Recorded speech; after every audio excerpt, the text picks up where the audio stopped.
America के target पर Khamenei का सीक्रेट बंकर है। ईरान के टारगेट पर अमेरिका के बेस और वॉरशिप और जंग के टारगेट पर पूरी दुनिया। नमस्कार, मैं हूं श्वेता सिंह और आज हम आपको बताएंगे क्या छिड़ने ही वाला है अमेरिका ईरान के बीच महायुद्ध। खत्म हुए सारे किंतु परंतु, अब जंग किसी भी वक्त। आने वाले कुछ घंटे अब ईरान पर पड़ सकते हैं बहुत भारी। समंदर में हलचल तेज हो रही है। आसमान में मंडराने लगे हैं ड्रोन्स और फाइटर प्लेन्स। इजराइल की सुरक्षा के लिए 6 ब्रिटिश F-35 जेट साइप्रस में उतरे। अमेरिका ने ईरान के साथ कारोबार करने वाले देशों पर टैरिफ लगाने का ऐलान किया। साथ ही ओमान में अपने एयरबेस पर पेट्रियट डिफेंस सिस्टम तैनात किया। अमेरिका ने कर ली ईरान की घेराबंदी पूरी। अमेरिका की 450 घातक टॉमहॉक क्रूज मिसाइलों ने निशाने पर लिया ईरान को। ट्रंप के फाइनल आदेश से पहले की तैयारी भी शुरू। न्यूक्लियर प्रोग्राम बहाना बन जाता है एक मिलिट्री एक्शन लेने का। अयतुल्लाह ख़ोमेनी और इस्लामिक रूल को अमेरिका किसी भी हालत में बर्दाश्त नहीं करता है, पसंद नहीं करता है। ये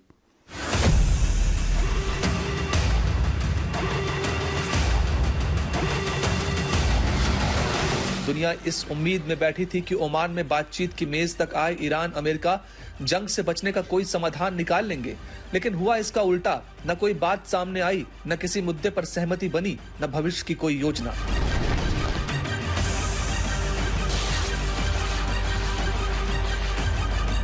मीटिंग के बाद ईरान से बेहद नाराज है ट्रंप। ईरान पर चाहते हैं निर्णायक कार्रवाई। अमेरिकी हमले की आशंका से अलर्ट पर ईरान। अमेरिकी ठिकानों को टारगेट करने का ईरान का ऐलान।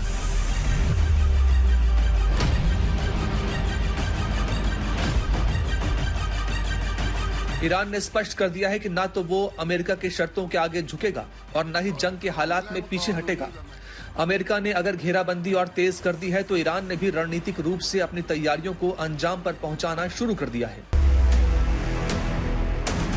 आसार बता रहे हैं कि 24 से 48 घंटों के अंदर महायुद्ध किसी भी पल शुरू हो सकता है, क्योंकि सब्र का बांध दोनों तरफ से टूट रहा है। अमेरिका ईरान के बीच की स्थिति बेहद नाजुक मोड़ पर है। दोनों ने एक दूसरे को मिसाइलों के निशाने पर ले रखा है और किसी भी समाधान की उम्मीदें धुंधली लगातार हो रही हैं।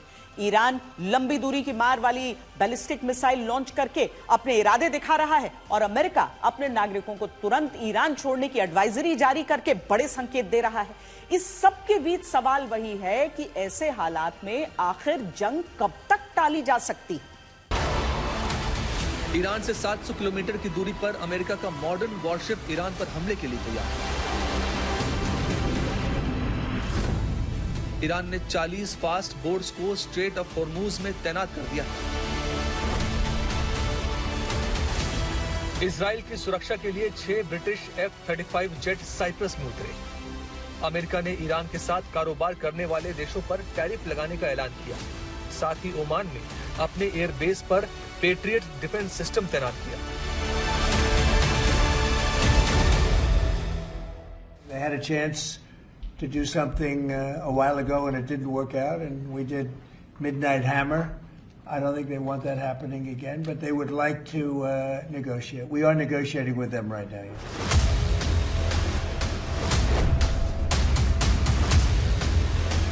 ईरान ने अपनी सबसे खतरनाक मिसाइल फतेह 1 को अंडरग्राउंड मिसाइल सिटीज में तैनात कर दिया है।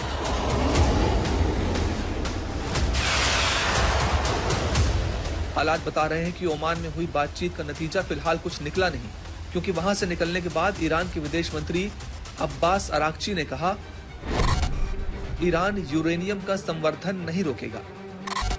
ईरान मिसाइल कार्यक्रम पर कोई बात नहीं करेगा। ईरान मिडिल ईस्ट के प्रॉक्सी संगठनों के समर्थन पर कोई बात नहीं करेगा। If anything did happen, the person that did it would be living in hell. जबकि ट्रंप पहले ही धमकी दे चुके हैं कि अगर ईरान परमाणु कार्यक्रम खत्म करने, बैलिस्टिक मिसाइल कार्यक्रम पर समझौता करने और क्षेत्रीय सशस्त्र दलों का समर्थन नहीं रोकता, तो उसे इसकी भारी कीमत चुकानी पड़ेगी।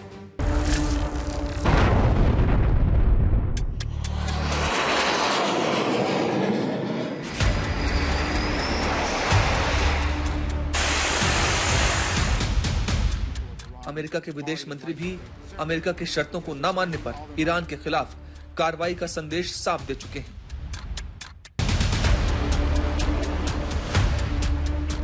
अब जब फिर से हालात पूरी तरह टकराव के बने हुए हैं तो सवाल ये उठता है कि कैसे दोनों देश शांति की तरफ बढ़ सकते हैं।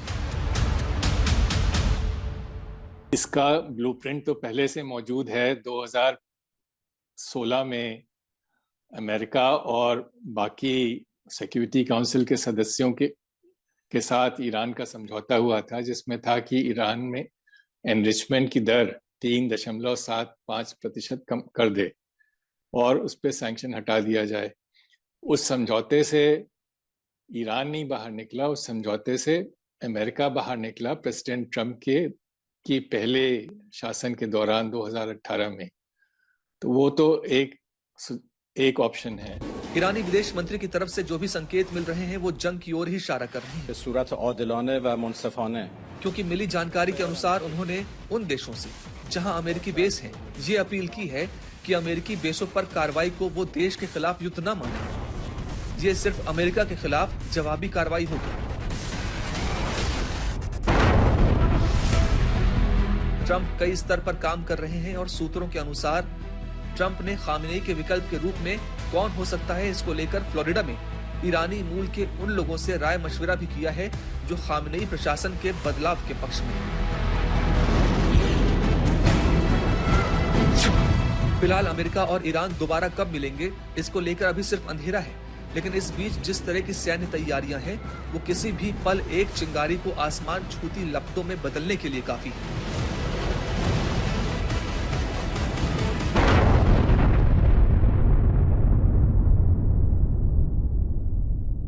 अमेरिका और ईरान दोनों एक दूसरे के प्रति अविश्वास की राजनीति पर आगे बढ़ रहे हैं। दोनों बातचीत के जरिए समाधान की बात तो करते हैं, बातचीत होती भी है, लेकिन दोनों जंग की तैयारियां भी पूरी कर चुके हैं। ट्रंप ने कहा कि खामेनेई के लिए वक्त अब खत्म हो रहा है। खामेनेई की तरफ से जवाब आया, उंगलियां ट्रिगर पर हैं, भीषण जवाब दें। मिसाइलें भी तन गई, एयरक्राफ्ट भी मंडराने लगे।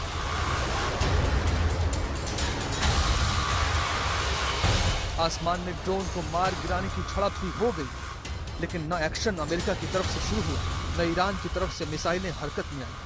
आखिर क्यों? किस बात ने इन दोनों देशों को रोक रखा है? प्रेसिडेंट ट्रंप की कूटनीति का हिस्सा है मैक्सिमम प्रेशर पॉलिसी।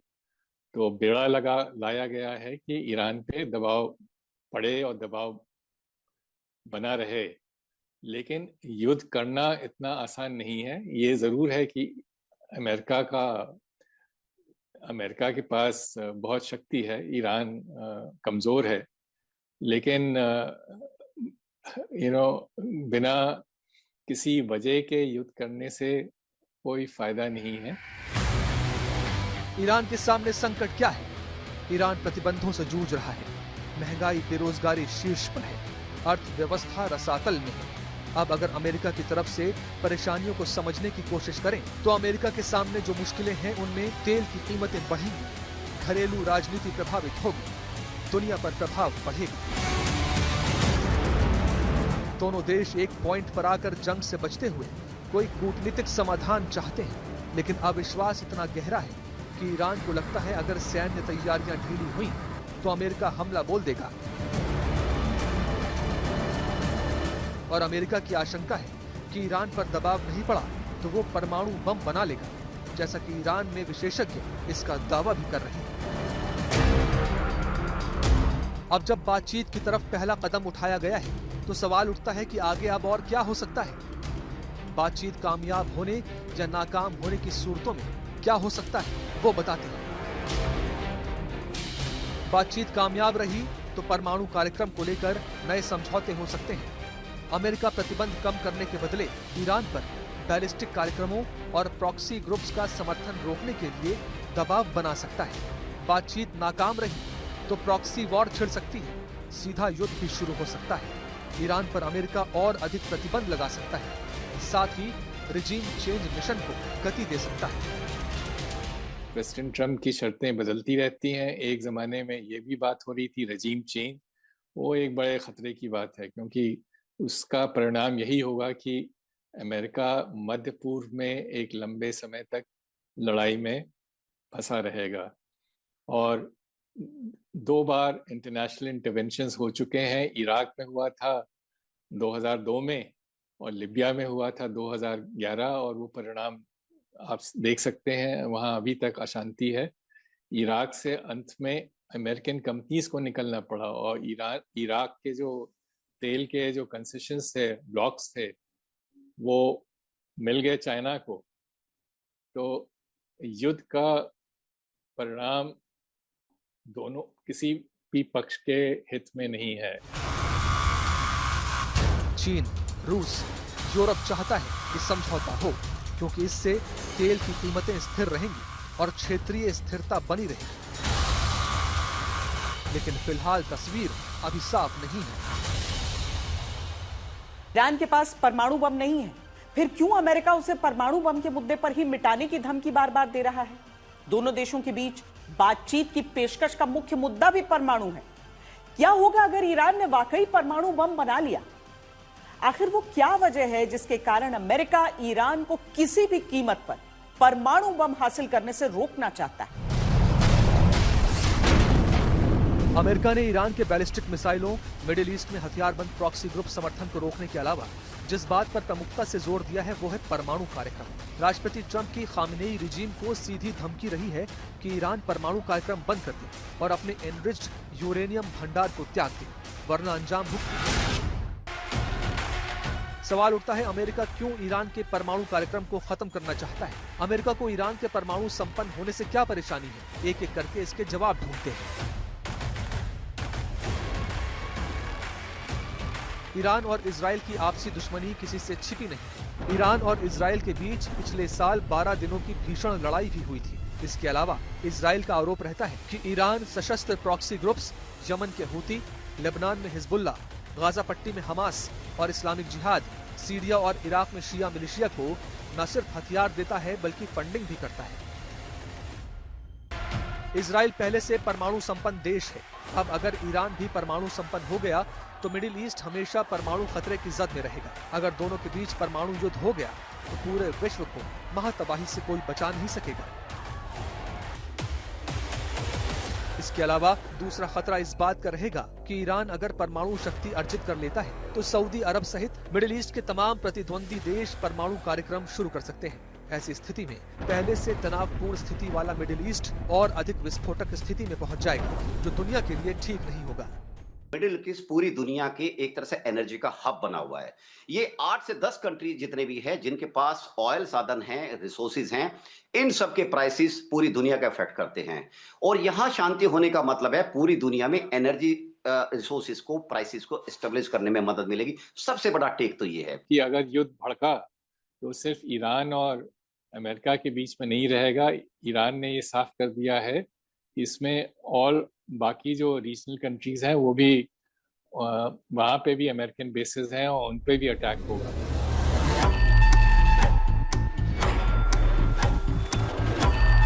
ईरान का मिडिल ईस्ट के कई देशों के साथ टकराव रहता है, जिसमें प्रॉक्सी ग्रुप्स की बड़ी भूमिका रहती है। अगर ईरान के जरिए परमाणु बम या तकनीक इन संगठनों तक पहुंच गई तो महाविनाश के हालात बन जाएंगे। अगर ईरान परमाणु शक्ति बन जाता है तो एक गेम चेंजर हो जाएगा। वहाँ पे बहुत तगड़ी डेटरेंस पावर हो जाएगी ईरान के पास, जो कि इजराइल नहीं चाहता। इजराइल के एग्जिस्टेंस का खतरा हो जाएगा।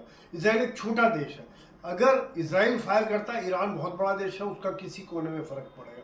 लेकिन अगर ईरान एक न्यूक्लियर अटैक इजराइल के ऊपर कर देता है, जो कि एक इजराइल के लिए सर्वाइवल का सवाल पैदा हो जाता है। यही कारण है कि जब भी ईरान ने न्यूक्लियर पावर बनने की कोशिश की, किसी न किसी तरीका, चाहे वो वायरस डाला हो या उनके साइंटिस्ट मार दिए या और किसी प्रकार का नुकसान पहुंचाए, वो उनकी प्रयत्न को रोकते रहे, कोशिश को रोकते रहे। वो नहीं चाहते कि ईरान न्यूक्लियर पावर बने, क्योंकि ये बनते ही मिडिल ईस्ट का पूरा पावर संतुलन बदली होगा। मौजूदा हालात ऐसे हैं जो साफ संकेत देते हैं कि अगर ईरान परमाणु कार्यक्रम जारी रखने या चोरी छिपे यूरेनियम संवर्धन की प्रक्रिया चालू रखने की कोशिश करता है तो उसे राजनीतिक अस्थिरता का सामना करना पड़ सकता है और दुनिया को मुश्किलों में डाल सकता है अमेरिका और ईरान का युद्ध, जिसके आसार कम होते दिख नहीं रहे। 2025 में अमेरिका ने ईरान के परमाणु सेंटर्स पर अपने B-2 बॉम्बर्स से अटैक किया था और तब राष्ट्रपति ट्रंप ने दावा किया कि ईरान की परमाणु क्षमता पूरी तरह से खत्म की जा चुकी है। लेकिन ईरान की तरफ से पहले भी और अब भी यह दावा किया गया कि वो अगर चाहे तो 24 घंटे में परमाणु बम बना सकता है। ईरान ने जून 2025 में भी अमेरिकी हमले के बाद पलटवार किया था और अब भी अमेरिका के हमले का जवाब खतरनाक ढंग से देने का हलफ उठा रहा है। ईरान आखिर किस ताकत के बल पर लगभग 1 साल से अमेरिका के सामने डटा खड़ा है? बाहरी चुनौती के तौर पर अमेरिका ने प्रतिबंध लगाए, लेकिन ईरान नहीं झुका। परमाणु ठिकाने उड़ाए, लेकिन ईरान नहीं झुका। खुली सैन्य धमकी दी, लेकिन ईरान फिर भी नहीं झुका। इसी तरह से आंतरिक चुनौती के तौर पर देखें तो बेहद कमजोर अर्थव्यवस्था पर ईरान खड़ा है। जनता के बीच भारी असंतोष है, लेकिन ईरान खड़ा है। सीमित सैन्य शक्ति है, लेकिन ईरान बिना झुके अमेरिका के सामने खड़ा है। अमेरिका के साथ ईरान के सीधे टकराव के हिसाब से भी अगर देखें तो 21-22 जून 2025 में अमेरिका ने ईरान के परमाणु ठिकानों पर भारी हमला किया। ईरान ने अगले ही दिन कतर में अमेरिका के अल उदैद एयर बेस पर मिसाइलों से हमला करके साफ संदेश दिया कि ईरान डरने वाला नहीं। अगर और पीछे जाएं तो राष्ट्रपति ट्रंप ने पहले कार्यकाल के दौरान 2020 में भी ईरान का यही पैटर्न दिखा। 3 जनवरी 2020 को बगदाद एयरफोर्स के पास कुद्स फोर्स के कमांडर कासिम सुलेमानी की अमेरिकी ड्रोन हमले में हत्या कर दी गई। ईरान ने इसके पलटवार में 5 दिन बाद इराक में अमेरिका के एन अल असद एयरबेस पर मिसाइलें दागकर स्पष्ट कर दिया था कि वो अपने सामर्थ्य के अनुसार जवाब जरूर देगा। अब भी यही स्थिति देखने को मिली।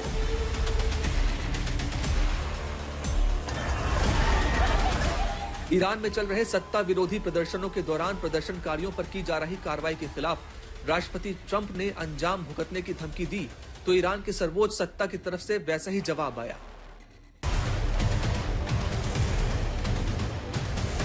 अमेरिका ने ईरान की घेराबंदी के लिए USS Abraham Lincoln aircraft carrier strike group, कई डिस्ट्रॉयर्स के साथ मिडिल ईस्ट में और दूसरी warship USS Delbert D Black Red Sea में तैनात किया। F-15E फाइटर जेट्स जॉर्डन में अमेरिकी एयरबेस पर खड़े कर दिए। साथ ही गल्फ ऑफ पर्शिया में अमेरिकी ड्रोन्स ने मंडराना शुरू किया। जवाब ईरान की तरफ से भी आया कि मिडिल ईस्ट के अमेरिकी बेस और समंदर में खड़े अमेरिकी एयरक्राफ्ट्स हजारों खतरनाक मिसाइलों के निशाने पर हैं।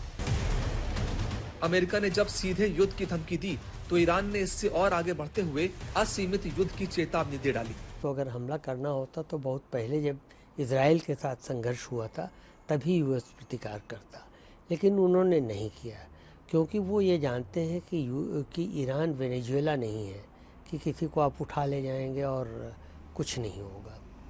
ईरान के पास अपनी ताकत है, अपनी सामरिक शक्ति है, अपनी पनडुब्बियाँ हैं, अपने जहाज हैं, अपने मिसाइल्स हैं, अपने ड्रोन्स हैं।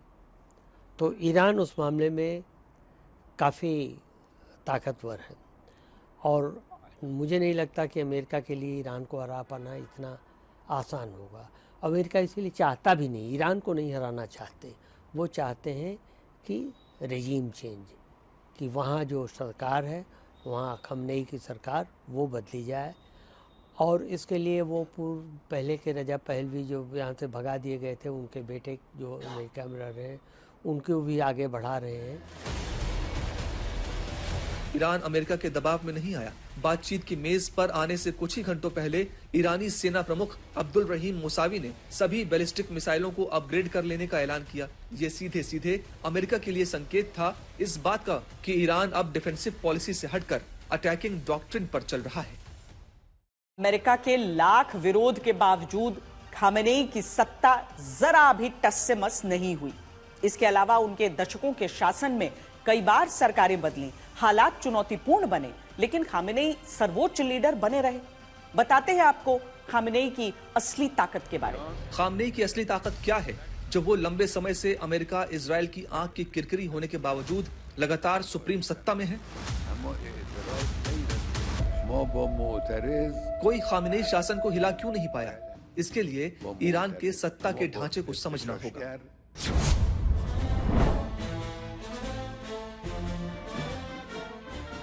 ईरान की सियासत का मुख्य केंद्र सुप्रीम लीडर खामेनेई है। सेना, जज, अदालत, खुफिया agencies, TV, radio, media control, चुनी सरकार के फैसलों पर रोक का अधिकार उनके पास सुरक्षित है। सत्ता बदलती रहती है, लेकिन सर्वोच्च पद नहीं बदलता।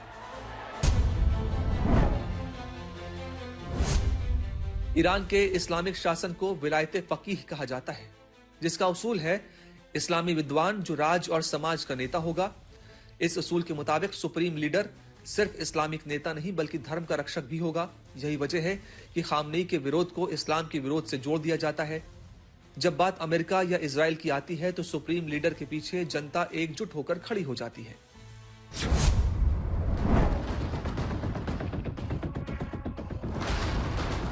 यह शक्तिशाली संस्थाओं का एक जाल है। इसमें शामिल है IRGC यानी ईरान की शक्तिशाली सेना, कुद्स फोर्स जो प्रॉक्सी संगठनों की निगरानी करके ईरान से बाहर संगठन चलाती है, बासिज मिलिशिया जो जनता के बीच रहते हुए काम करती है, और न्याय तंत्र के साथ अमीर धार्मिक संगठन। इन सभी का एक कॉमन काम है खामनेई के शासन को बचाए रखना।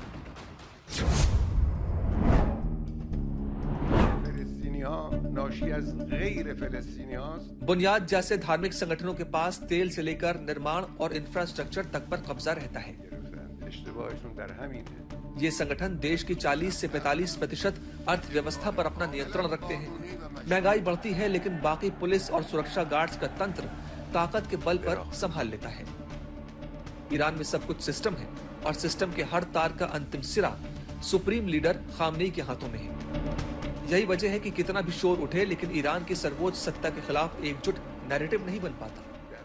मध्य पूर्व यानी मिडिल ईस्ट दुनिया का चौराहा है। ये एक तरफ साउथ एशिया से जुड़ता है, दूसरी तरफ सेंट्रल एशिया से, एक तरफ यूरोप इससे जुड़ता है, दूसरी तरफ अफ्रीका। अब आप रणनीतिक और व्यापारिक रूप से अगर इस पूरे क्षेत्र को देखें तो समझ पाएंगे कि मिडिल ईस्ट में शांति कितना जरूरी है, और यह भी समझ पाएंगे कि मिडिल ईस्ट में अगर महायुद्ध छिड़ा तो पूरी दुनिया को क्या कीमत चुकानी पड़ सकती है। मिडिल ईस्ट अगर जंग की बारूदी गन से भरा तो दुनिया कई तरह से इसकी चपेट में आ सकती है, जो बेहद खतरनाक साबित हो सकता है। अमेरिका अभी सोच रहा है, क्योंकि एक तरफ उन्होंने तैयारी पूरी करनी है, उनका एयरक्राफ्ट कैरियर अब्राहम लिंकन वहाँ पहुँच चुका है, सारी बेसिस को एक्टिवेट कर रहे हैं। साथ साथ में जो उनको खतरा है वो इस समय में मिडिल ईस्ट के काफ़ी देश उनको बेसिस देने से हिचकिचा रहे हैं, क्योंकि ईरान ने खतरा ये मैसेज किया है कि अगर किसी ने अमेरिका की मदद की तो वो उसके ऊपर हमला करेंगे। दूसरी बात, अमेरिका को भी लग रहा है कि कहीं ईरान स्ट्रेट ऑफ हॉर्मुज़ को बंद कर देगा तो तेल के प्राइसेस बहुत बढ़ जाएंगे, $100 बैरल तक चला जा सकता है, जो अमेरिका की इकॉनमी के लिए खतरनाक होगा। मिडिल ईस्ट के कई देश जैसे Saudi Arab, Qatar, UAE, Oman, Jordan, Bahrain, Kuwait जैसे सुन्नी बाहुल्य देशों को ईरान मिसाइलों की जद में ला सकता है। इन देशों और ईरान के रिश्ते पहले से ही शिया सुन्नी मतभेद के चलते तल्ख रहते हैं। अगर अमेरिका के साथ ईरान की जंग छिड़ी तो ईरान इन्हें निशाना बनाएगा ही, क्योंकि यहां अमेरिका के सैन्य बेस भी हैं और ये पूरा क्षेत्र तबाही की चपेट में आ जाएगा। दुनिया की खपत का 20% तेल होर्मुज स्ट्रेट से होकर आता है। होर्मुज स्ट्रेट एक जगह पर सिर्फ 33 किलोमीटर चौड़ा है, जिसमें जहाजों के निकलने के लिए सिर्फ 10 किलोमीटर की ही जगह है। इसके 3 किलोमीटर में जहाज आते हैं और 3 किलोमीटर में जहाज जाते हैं।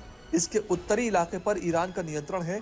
युद्ध की स्थिति में ईरान इस क्षेत्र में एयर डिफेंस सिस्टम और मिसाइलों के जरिए कंट्रोल कर सकता है। यहाँ पानी की गहराई इतनी कम है कि कोई नौसेना का जहाज नहीं आ सकता। यानी दुनिया का बड़ा हिस्सा तेल के लिए तरस जाएगा और कीमत आसमान को छूने लगेगी। करीब 20% या 30% तेल मिडिल ईस्ट से आता है। पिछले 1 महीने से जब से ये टेंशन्स बढ़े हैं मिडिल ईस्ट में, तेल के दाम में करीब $9 की वृद्धि हुई है। तेल के दाम में $1 की वृद्धि होने से हिंदुस्तान का जो ऑयल इंपोर्ट बिल है एनुअल सालाना, उसमें 14,000 करोड़ की वृद्धि होती है। अभी तक तो ऑलरेडी $9 बढ़ चुके हैं। तो इससे न सिर्फ हिंदुस्तान की अर्थव्यवस्था पे बल्कि पूरे विश्व की अर्थव्यवस्था पे असर पड़ेगा, और इस वजह से ये बहुत ज़रूरी है कि मध्य पूर्व में शांति रहे। ईरान हूती, हिजबुल्लाह या बागियों को संरक्षण देता है। अगर मिडिल ईस्ट युद्ध की आग में जला तो ये संगठन ईरान की मदद से भयंकर तबाही मचा सकते हैं और अगर इनकी पहुंच ईरान के परमाणु कार्यक्रम तक पहुंच गई तो बर्बादी का अनुमान लगाना भी मुश्किल हो जाएगा। Bharat middle east Europe corridor बनना था, जिसमें भारत के अलावा यूरोपीय संघ, America, France, Germany, Italy, UAE और सऊदी अरब शामिल थे। भारत से यूएई तक समुद्री रास्ता शिप से तय करना था। वहां से इजराइल के हाइफा तक सड़क मार्ग और फिर समुद्री मार्ग से ग्रीस तक इसे जाना था।